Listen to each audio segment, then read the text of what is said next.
Today, let us learn how we can use words like why, how, when, and where.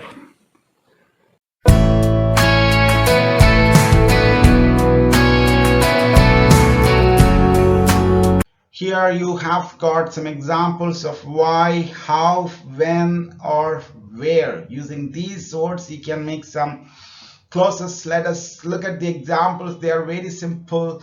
Because of that, you don't need much explanation here.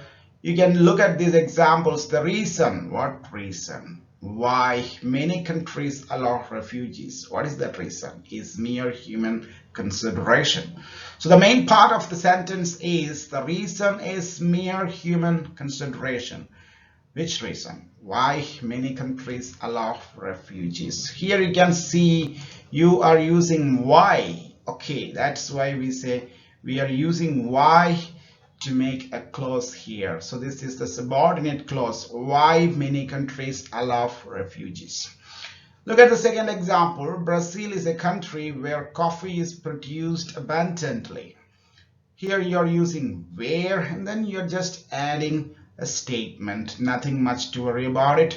The way, how a person behaves. You're just using how, then add a statement. A person behaves. When nobody notices, this is another clause. You can see you just add when and then you just add a statement. Nobody notices.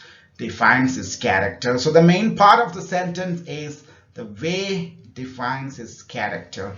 The subordinate clauses are two here. How a person behaves is one subordinate clause.